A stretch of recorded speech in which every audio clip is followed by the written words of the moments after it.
मैं 2 साल के टाइम पीरियड में मैंने क्या क्या प्रॉब्लम फेस करी मैं वो बताता हूँ आपको।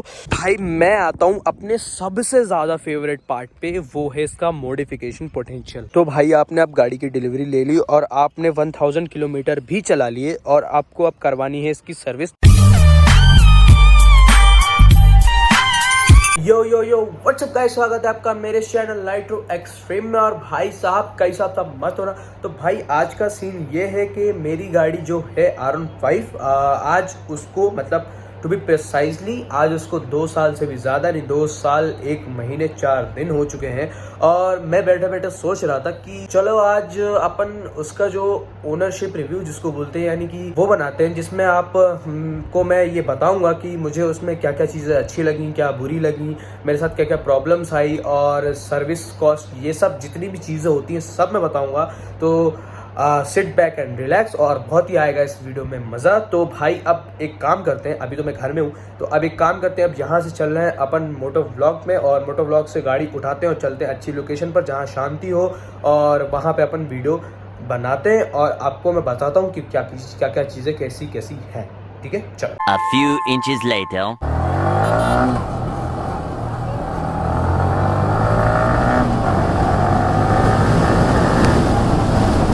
और मैं पहुंच चुका हूं कुछ ऐसी सी जगह पर जिसको हम बोलते हैं अशोका गार्डन। और मैं बता दूं, आप कुछ चीज़ नोटिस कर रहे होंगे मेरे इस गाड़ी में, मोटो व्लॉग के इस एंगल में आप नोटिस कर रहे होंगे। वो जी हाँ, मैं बता दूं तो ये जो वाइज़र है ये मैंने चेंज कर दिया और मैंने साथ में मिरर भी निकाल दिए। अब ये दोनों खुराफाते मैंने क्यों करी मैं बताता हूँ आपको। तो ये जो वाइज़र है, तो पुराना वाला वाइज़र था बबल डबल वाइज़र, वो उसमें जो ये साइड के ये दोनों नट होते हैं ना, ये वाले जिससे रुका रहता है वाइज़र, तो इसका लॉक टूट गया वो, तो उसकी वजह से वो रुक नहीं रहा था वहाँ पे। तो मुझे मजबूरन ये उसी पे लगाना पड़ा, यही वाला ओरिजिनल वाला इसी पे लगाना पड़ा। और बहुत ही ईजी है, स्क्रू ड्राइवर हो आपके पास और एलन की हो तो आप खुद से ही लगा सकते हो, जैसे कि मैंने खुद से लगाया। मिरर की बात करें तो मिरर मैंने ऐसे ही लुक के लिए निकाल दिया कि देखें कैसा लगता है बिना मिरर की गाड़ी। बड़ा अजीब लग रहा है मुझे और गाड़ी मुझे छोटी लग रही है, मुझे बहुत छोटी लग रही है गाड़ी। और अभी आपको फ्रंट से दिखाऊंगा, आपको भी छोटी लगेगी शायद से। अब चलते हैं स्पॉट पर जहां जाना है बनाने इसकी वीडियो।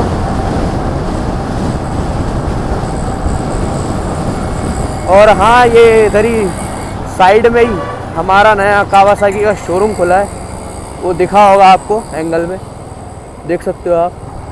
और जिसने ये कावासाकी के ओपनिंग वाला व्लॉग नहीं देखा, यहाँ आई बटन में कोने में को आएगा, देख लेना, मैं दे दूंगा यहाँ पे।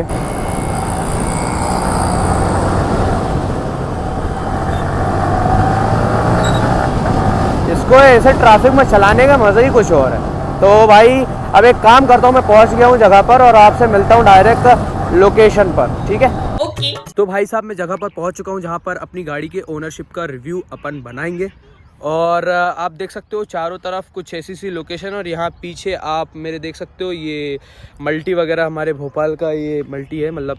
और अभी सीन ये है कि अभी स्टार्ट करते हैं अपनी गाड़ी की ओनरशिप का रिव्यू। चलो भाई। तो भाई साहब मैं इसी की बात कर रहा था, आप देख सकते हो सामने से कितनी बच्ची लग रही है, मतलब छोटी सी लग रही है, क्यूट सी। हाँ, तो ये पहले बबल डबल वाइज़र लगा हुआ था और सीन क्या हुआ था कि ढीला हाथ पड़ने की वजह से इसमें ये जो लॉक है ये अंदर वाले ये उस वाइज़र के टूट गए थे, तो मुझे चेंज करना पड़ा और मैंने फिर ओरिजिनल वाला लगा दिया। और ये मिरर मैंने निकाल दिए यहाँ के, तो मिरर निकाल दिया। अब ऐसी कुछ दिख रही है यहाँ से।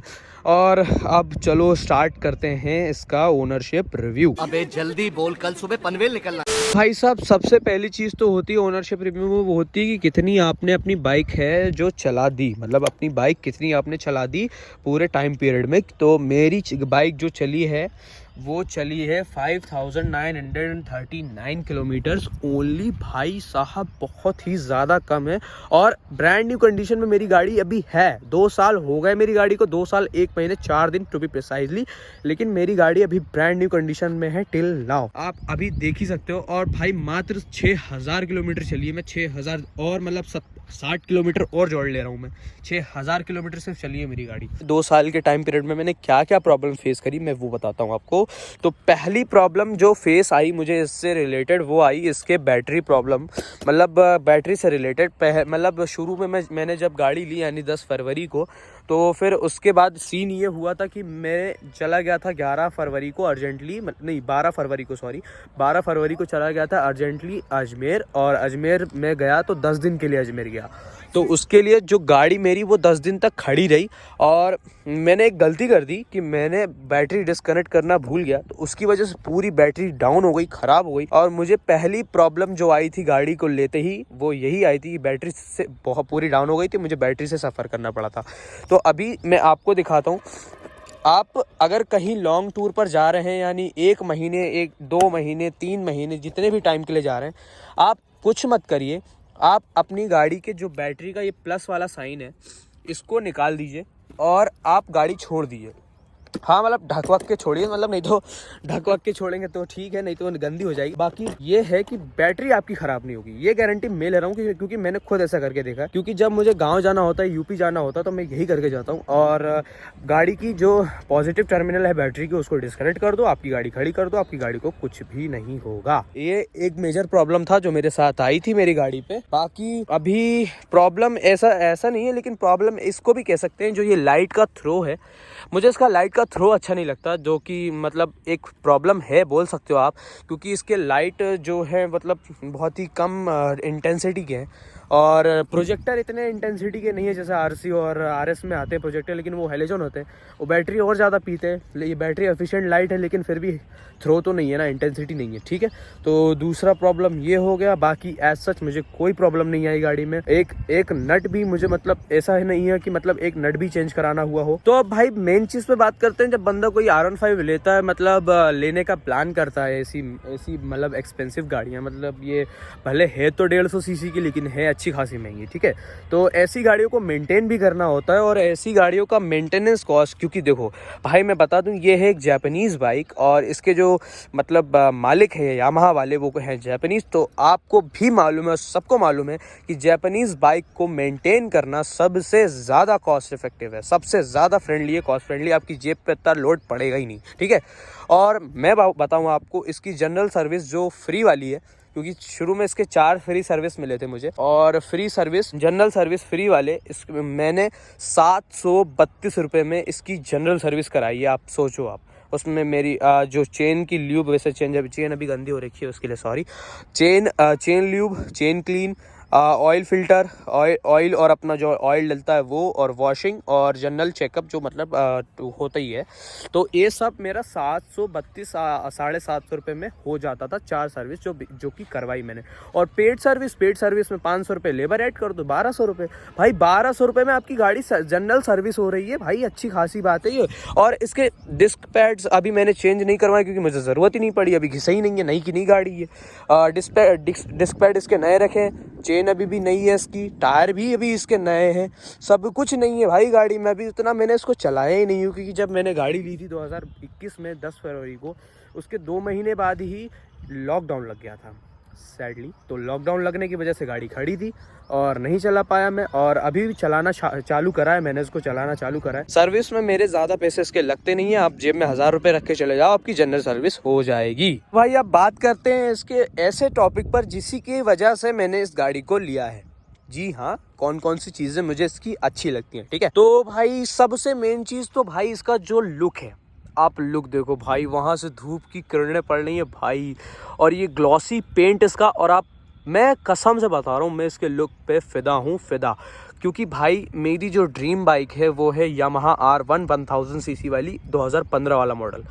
कसम से भाई जो वो लगती है ना, वो पतली DRL वाली लाइटें, आए हाय, और क्रॉस प्लेन का साउंड भाई, उसमें आप एक्रापोविच का लॉन्ग वाला एग्जॉस्ट रहता है वो लगा दो, आए हाय, जो पटाखे मारती है स्टेज 2 R1, आप स्टेज 2 भी करवा लो, और बिना स्टेज 2 करवाए, रीमैप करवाए भी वो पटाखे मारती ही मारती है, ठीक है। तो पहला जो मेजर जो इसका वो है प्लस पॉइंट की मुझे क्या चीज़ इसकी अच्छी लगती है, वो है इसका लुक्स। और लुक्स पे तो आधी से ज़्यादा इंडियन यूथ इसकी फिदा है भाई, लुक्स इसके किलर है, किलर, ठीक है। दूसरी इस चीज़ मुझे इसकी सबसे ज़्यादा अच्छी लगती है वो है इसका पावर। यानी कि भाई ऐसा नहीं बोल सकते कि 150 सीसी है तो क्या पावर ही नहीं होगी, मतलब ऐसा, मतलब क्या जब भागती ही नहीं होगी। कभी भगा के देखा है? R15 भगाइए भाई, पागल गाड़ी है, पागल। पागल गाड़ी है भाई। ये तो BS6 वाली इतनी है, BS4 वाली तो BS4 BS3 वाली तो और खतरनाक थी भाई। वो तो 165 164 ऐसे जाती थी हंसते खेलते बिना रिमैप करवाए। और मैं बता दूं इसका इंजन अच्छा खासा पावरफुल है। 155 सीसी का इंजन है, 18.6 हॉर्स पावर का पावर है और समथिंग अराउंड 17-18 का यही न्यूटन मीटर का टॉर्क है। मतलब मुझे इतना ध्यान नहीं है लेकिन फिर भी अच्छी खासी पावर है। और मेरे जैसा नूब बंदा या कोई नया राइडर मतलब जो गाड़ी ले रहा है भाई, उसने कभी स्पोर्ट्स बाइक नहीं चलाई, वो एक्टिवा चलाता है मतलब, तो उसके लिए बेस्ट बाइक है। आप इस पे जंप करो और आपको ऐसा है कि शुरू में 2-3 महीने 4 महीने डराएगी, लेकिन उसके बाद जो मज़ा देगी, आए है कसम से मज़ा आ जाएगा। अनदर मैं इसका जो प्लस पॉइंट है वो कहना चाहूँगा इसका क्लच और इसके ब्रेक्स। भाई इसका क्लच बहुत ही सॉफ्ट है, बहुत ही स्मूथ है। और मतलब सॉफ्ट क्या स्मूथ है हाँ, बहुत ही इसका क्लच बहुत ही स्मूथ है और एकदम फ्रीक्वेंटली गियर शिफ्ट करता है। और इसके ब्रेक्स बहुत ही शानदार है। ठीक है, अब बहुत लोग बोलेंगे भाई इसमें तो पावर ही नहीं है, ब्रेक्स तो लगेंगे ही लगेंगे। भाई समझो बात को, ब्रेक्स अच्छी है इसके। हाँ, मेन चीज जो कि बहुत ज़्यादा लोग बहुत ज़्यादा इसके पसंद आते हैं लोगों को, वो इसका माइलेज, जो कि भाई बहुत ये अपने सेगमेंट की ऐसी गाड़ी है जो पावर तो देती ही देती है, लुक्स भी देती है, पावर भी देती, मतलब माइलेज भी देती है, टॉर्क भी देती है, सब कुछ भाई फुल एकदम मतलब फुल फ्लैश बाइक है। ठीक है, तो माइलेज इसमें बता दूं, मैंने निकाल मतलब इतना अज्यूम करा है कि मुझे इसमें 42-43 की एवरेज दे रही है। और डेली में मतलब स्टूडेंट के लिए अच्छी खासी एवरेज है। मतलब आपने मतलब समझ लो 200 रुपये का तेल डला दिया, 80 किलोमीटर बेहतरीन, कहीं नहीं जा रहा 80 किलोमीटर। और इतना तो रन किसी का होता भी नहीं होगा, 80 किलोमीटर रोज कौन चलाता होगा भाई, वो राइड वाइड पे ही जाने वाले चलाते होंगे। ये थे इसके प्लस पॉइंट जो मुझे अच्छे लगते हैं। अब भाई कोई भी बाइक जो है परफेक्ट नहीं होती, इसमें भी कमी है, हर बाइक में कमी होती है। ठीक है, तो भाई इसमें जो कमी मुझे पहली लगती है वो भाई इसकी फाइबर की क्वालिटी, बहुत ही पतला फाइबर है ये, कि फाइबर की क्वालिटी जो है बहुत ही मतलब लो क्वालिटी की है। और रही बात आरसी, जो मेरे भाई के पास भी है, कलीम भाई के पास है RC 125, तो भाई उसका जो फाइबर है वो बहुत मोटा फाइबर है और इसका फाइबर मतलब पतला फाइबर है भाई। और उसमें और इसमें मतलब बहुत फर्क है। ठीक है, तो पहला जो मुझे इसमें प्रॉब्लम लगता है वो है इसका फाइबर का। प्रॉब्लम तो मैंने आपको बता ही दिया, इसके लाइट्स का। लाइट्स तो भाई इसके मतलब बहुत ही वो है, कम इंटेंसिटी के हैं, तो भाई ये तो प्रॉब्लम में आएंगे ही आएंगे। भाई मेरी ये तो मॉडिफाइड बाइक है, लेकिन आपको मालूम होगा जब अपन शोरूम से लेते हैं गाड़ी तो ऐसी नहीं मिलती है अपन को। तो तीसरा पॉइंट मुझे जो लगता है वो प्रॉब्लम ये है इसमें कि मतलब भाई कंपनी आपसे 1,80,000 90,000 रुपये लेती है और आपको देती क्या है, हेलोजन इंडिकेटर। भाई बहुत बेकार चीज है वो। आपके पास स्टॉक R15 की फोटो लगाऊंगा साइड में स्क्रीन में, देखना आप, यहाँ आगे पीछे दोनों हेलोजन मिलते हैं। तो वो मुझे अच्छी चीज नहीं लगती, क्योंकि भाई अगला इतने पैसे दे रहा है आपको, आप कम से कम उसको LED इंडिकेटर तो दो ही। ठीक है, अभी भाई अब मैंने आपको बता दिया इसकी बुराइयां जो मुझे बेकार लगती हैं। और हाँ, इसमें सस्पेंशन, एक और मैं बात बोलना चाहूँगा इसके सस्पेंशन, मतलब ये सस्पेंशन तो भाई ट्रैक के लिए फोकस्ड है, मतलब बिल्कुल स्टिफ है। और ये ऐसा है कि मतलब ट्रैक के ही हिसाब से है ये गाड़ी, लेकिन सिटीज़ में भाई इसका सस्पेंशन थोड़ा पीठ में हाथों में दर्द देने लगता है। और पॉट होल्स, छोटे छोटे भी पॉट होल्स होते हैं तो पता चलते हैं, तो वो चीज़ थोड़ी बहुत ट्यून करके थोड़ी सही की जा सकती है। बाकी अब आपका क्या कहना है इस पर कमेंट डाउन बिलो, आप बता सकते हो आप क्या कहना चाहते हो इस पर। बाकी हाँ, एक और चीज़, मेन चीज़ तो मैंने आपको बताई ही नहीं, सबसे बड़ी प्रॉब्लम, आपका अगर कोई जिगरी दोस्त है, अगर आपको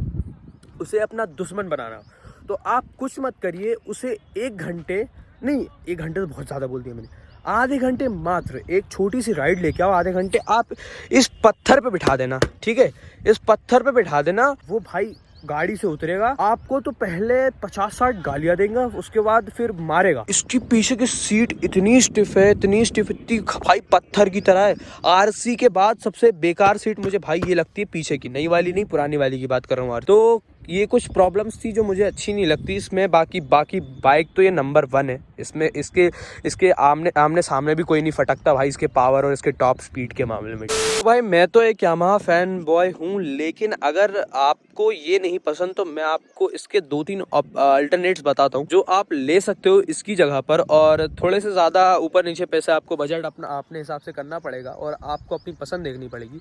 तो पहली बाइक है MT-15, वो भी यामाहा की है, लेकिन वो नेकेड बाइक है। अगर अगर किसी को ये वाली नहीं पसंद तो वो नेकेड ले सकता है, इसका वर्जन नेकेड वर्जन। सेम चीज़ें हैं, उसमें टॉर्क ज़्यादा है और वो हल्की है इससे, ठीक है। और उसमें पीछे अब नई वाली 2023 में शायद से पीछे ABS दिया या नहीं दिया मैंने कंफर्म नहीं है मुझे, लेकिन पीछे ABS नहीं आता, बस उसमें एक चीज़ वो है। और बाकी वो भी गाड़ी बिल्कुल परफेक्ट है, ठीक है। और दूसरा मैं आपको बताता हूँ अल्टरनेटिव, वो है ड्यूक 200। तीसरा अल्टरनेटिव है RC 200, वो भी PS4 मॉडल या BS6 मॉडल। भाई नया वाला मत लेना भाई, हग दिया का KTM ने नए वाले में, ठीक है। तो नया वाला मत लेना, 2020, 21, 22 तक ले सकते हो, 23 वाला मत लेना भाई, वो बहुत बेकार है, ठीक है। तो 3 गाड़ियाँ मैंने बताई हैं, ड्यूक 200, MT-15, NS 200 भी कंसिडर कर सकते हो, RS भी दे सकते हो अगर आपके बजट के हिसाब से, और RC 200 पुराने वाला, मतलब वो चोच वाला मास्क वाला, सबकी फेवरेट वाली, ठीक है। तो ये कुछ अल्टरनेटिव्स हैं इस बाइक के। भाई ये वाला जो मॉडल है मेरे पास है, ये तो अब डिसकंटिन्यू हो गया, मतलब अब इसका S मॉडल आता है, जिसमें भाई वो जो ये सीट है ये ज्वाइन कर दी है, आपने देखा होगा। तो ये मैंने बाइक ली थी, ये मुझे कितने की पड़ी मैं बताता हूँ। ये पड़ी थी मुझे 1,77,500 ऑन रोड भोपाल। और भाई अभी की बात करें तो अभी आप इसी की जगह पर R15 V4 ले सकते हो, या फिर वो S वाला मॉडल ले सकते हो, आपको जो सही लगे आप वो ले सकते हो। लेकिन अभी मैं आपको दोनों का प्राइस बता देता हूँ, S वाले का और R15 V4 का। भाई जो इसका S वाला मॉडल है, जो अभी 2023 में करंटली सेल हो रहा है यामाहा के थ्रू, तो भाई उसका ऑन रोड प्राइस मैंने अभी चेक करा और उसका ऑन रोड प्राइस है 1,90,000। और R15M का जो सबसे टॉप ऑफ द लाइन है 60th एनिवर्सरी से भी ऊपर, तो उसका प्राइस है 2,25,000 रुपए ऑन रोड भोपाल, ठीक है। और आपके स्टेट्स टू स्टेट वेरी करता है प्राइस। तो भाई अब बहुत लोग बोलेंगे कि आपने यही रेसिंग ब्लू कलर क्यों लिया अपनी बाइक में, और आपके पास एक ब्लैक कलर और एक ग्रे कलर उस टाइम पे अवेलेबल था, आप वो दोनों में से कोई सा भी ले सकते थे।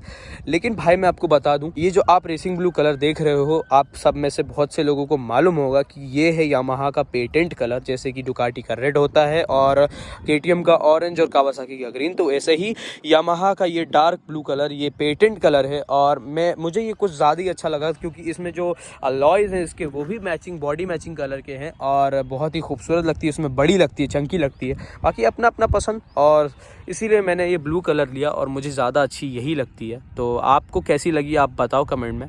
तो भाई आपने अब गाड़ी की डिलीवरी ले ली और आपने 1000 किलोमीटर भी चला लिए, और आपको अब करवानी है इसकी सर्विस। तो उसमें भी कोई टेंशन वाली, कोई लोड वाली बात नहीं है, क्योंकि अपने यामाहा भैया का जो सर्विस नेटवर्क है वो बहुत ही स्ट्रॉन्ग है इंडिया में, और आपको छोटी से छोटी सिटी में उनका जो सर्विस स्टेशन है वो मिल जाएगा। और मैं आपको एक फन फैक्ट बताता हूँ, ये जहाँ मैं शूट कर रहा हूँ यहाँ पीछे ही यामाहा का शोरूम है, जहाँ से मैंने गाड़ी ली थी। मतलब पहले तो और आगे था, लेकिन अब शिफ्ट होके यहीं पे आ गया। तो अब क्या ये तो ऐसे ही बता दिया मैंने। और हाँ, तो जो मतलब चेन है, मतलब सर्विस चेन है यामाहा का, वो बहुत ही स्ट्रॉन्ग है इंडिया में, आपको कोई टेंशन लेने वाली बात नहीं है। भाई मैं आता हूँ अपने सबसे ज़्यादा फेवरेट पार्ट पे, वो है इसका मॉडिफिकेशन पोटेंशियल। भाई पूरे इंडिया में सबसे ज़्यादा मॉडिफिकेशन के लिए यूज्ड होने वाली बाइक है वो है R15। और भाई किंग बैठे हुए हैं केरला में, भाई वो लोग R15 को R1 बनाते हैं। भाई ऐसी मॉडिफिकेशन वो लोग करते हैं, मतलब भाई वो उन लोग की जो मॉडिफिकेशन है भाई, हैट्स ऑफ, भाई क्या मॉडिफिकेशन करते हैं वो लोग। ये जो 3.0 बेली पैन और ये जितने भी मास्क R6 सब उन लोगों ने ही इन्वेंट करे हैं, और उन लोगों ने ही फाइबर ग्लास में इन सब में बनाया है। हैट्स ऑफ टू भाई साउथ इंडियंस, हैट्स ऑफ भाई कसम से उन लोगों ने इतनी प्यारी मॉडिफिकेशंस करी हैं भाई। DRL वाला जो यहाँ पे DRL, वो भी उन लोगों ने पहले इंट्रोड्यूस करा। और गाड़ी, मतलब मैं बात कर रहा था मॉडिफिकेशन पोटेंशियल की इसकी, तो भाई ये एंडलेस मॉडिफिकेशन आप इसमें कर सकते हो, एंडलेस। आप इसमें 190 का टायर डाल सकते हो, इसमें आप 55 दांत वाला ये स्प्रॉकेट डाल सकते हो, स्टंट बाइक बना सकते हो इसको। आपने भारत नॉजवेलर की बाइक देखी होगी, उसने भी मतलब अपनी स्टंट वाली बाइक बना रखी है, पूरी R15 है वो। और ये बहुत ही मॉडिफिकेशन फ्रेंडली है और कॉस्ट इफेक्टिव भी है। मतलब मॉडिफिकेशन के मामले में टॉप पे जो गाड़ी बैठी है इंडिया में वो है R15, ये सबको मानना पड़ेगा, ठीक है। कोई मतलब मेरी बात से रिग्रेट नहीं करेगा, कोई गुस्सा नहीं होगा।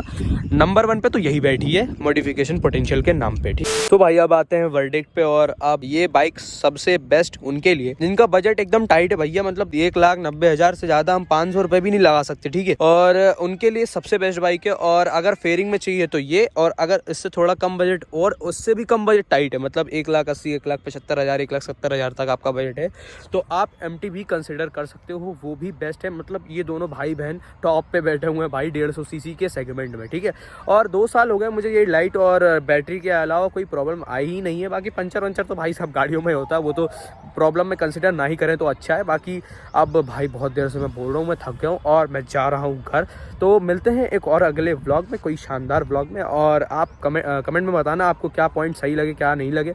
और आपके पास अगर R15 है तो आप अपना भी ओपिनियन शेयर कर सकते हो कि आपको क्या प्रॉब्लम फेस आई, क्या नहीं आई, और क्या चीज़ आपको अच्छी लगती है इसके बारे में, ठीक है। और मिलते हैं एक और नए व्लॉग में, तब तक के लिए। अबे राहुल जी वहाँ मल्टी के ऊपर खड़े हुए हैं। अरे नहीं दिखे होंगे, चलेगा, ठीक है। मिलते हैं, राहुल जी को बुलाते हैं। राहुल जी आ जाओ, ठीक है।